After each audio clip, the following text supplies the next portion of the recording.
संत रामपाल जी महाराज से नाम दीक्षा लेने से पहले क्या आप कोई भक्ति साधना भी करती थी? जी, मैं दुर्गा माँ की भक्ति करती थी, हनुमान जी की भी भक्ति करती थी और मैं 9 दिन उपवास करती थी भगत जी और सर जी।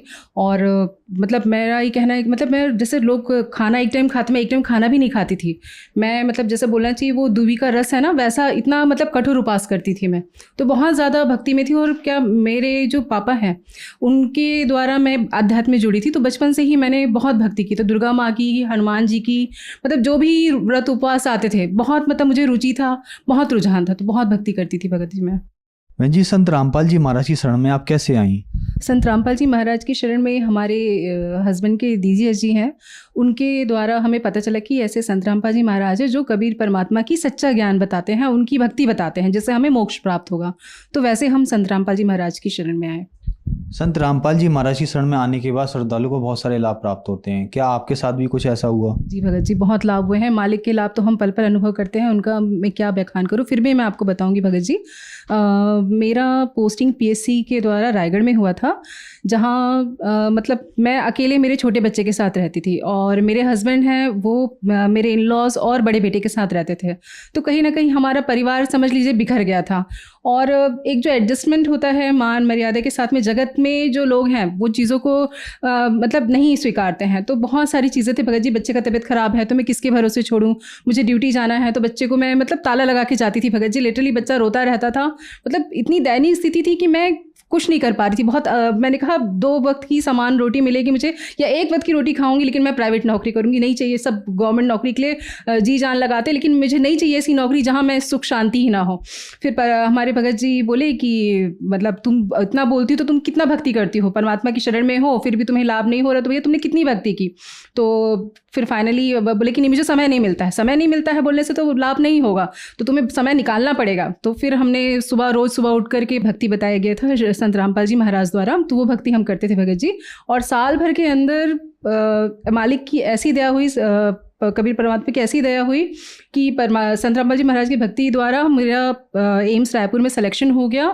और वो भी सर जी प्रावीण्य सूची में, मतलब पहले नाम पे। मतलब मैं एक एवरेज स्टूडेंट हूँ, कहना चाहिए मैं बहुत गोल्ड मेडलिस्ट हूँ ऐसा नहीं, मतलब एक सामान्य एक एवरेज स्टूडेंट होकर के ऑल ओवर इंडिया में टॉप करना बोलने से मालिक की दया ही है भगत जी, और कुछ नहीं। इसके अलावा बहुत लाभ मिले भगत जी। मेरा छोटा बेटा मेरे साथ ही था, जैसे मैंने बताया आपको।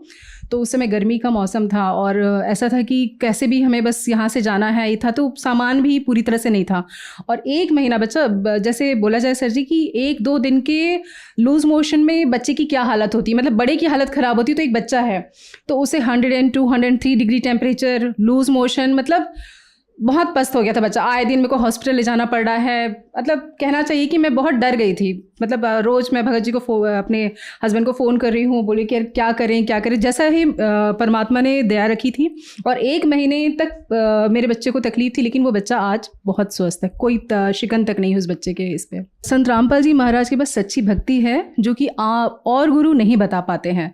ऐसी भक्ति संत रामपाल जी महाराज जी जो भक्ति बताते हैं उसमें हमारे पाप कर्म भी नष्ट होते हैं। बाकी गुरुओं का कहना है कि आप कितनी भी, मतलब आपके पुराने कर्म है जिसके कष्ट आप भोग रहे हो, लेकिन संत रामपाल जी महाराज जी जो हमें भक्ति बताते हैं उसमें हमारे पाप कर्म भी नष्ट हो जाते हैं, जिससे हमें जो दुख आता तो है लेकिन वो पल भर में नष्ट हो जाता है। बहन जी, आप रायपुर एम्स में डॉक्टर हो और जो दर्शक आज आपको देख रहे हैं टीवी पर, उनके लिए आप क्या कहना चाहेंगी? उत्तर दक्षिण पूरब पश्चिम फिरता दाने दाने नु, सर्वकला सदगुरु साहिब की हरि आए हरियाणे नु। हमारे भारत में, हमारे हरियाणा प्रदेश में हम एक संत आए हुए हैं जिसे बोलते तत्वदर्शी संत, जिसकी व्याख्या गीता अध्याय 4 34 श्लोक में बताया गया है कि कोई तत्वदर्शी संत है जो आपको पूर्ण ज्ञान देगा और आपको मोक्ष, उन्हीं की भक्ति, उन्हीं के द्वारा बताई हुई भक्ति करके आपको मोक्ष प्राप्त होगा। तो जिसके बारे में संत रामपाल जी महाराज सबको बता रहे हैं और जिस पर आज पहले तो कोई विश्वास नहीं करता, आज उनके कई सारे जो शिष्य हैं वो उनकी शरण में आए हैं।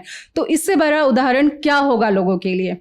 तो बस मैं ही कहना चाहूँगी कि परमात्मा हमारी धरती पर आ चुके हैं, उन्हें जानिए, उन्हें पहचानिए और सच्चे दिल से भक्ति करिए। परमात्मा सभी सुख देता है जो हम चाहते हैं और वो वही देगा जो हमारे लिए अच्छा हो।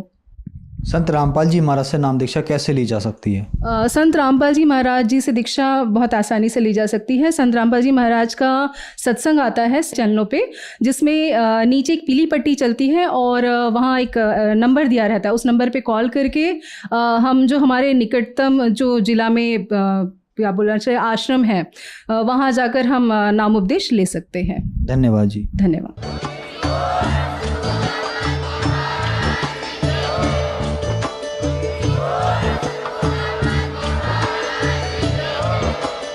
आप सुन रहे थे जगत गुरु तत्वदर्शी संत रामपाल जी महाराज जी के मंगल प्रवचन। अधिक जानकारी के लिए विजिट कीजिए हमारी वेबसाइट www.jagatgururampalji.org। संत रामपाल जी महाराज जी के शुभ आशीर्वाद से पूरे विश्व भर में 500 से भी ज्यादा नाम दीक्षा केंद्र हैं, जिन पर संत रामपाल जी महाराज जी द्वारा ऑनलाइन निशुल्क नाम दीक्षा दी जा रही है। अपने नजदीकी नाम दीक्षा केंद्र का पता करने के लिए संपर्क करें 8222880541।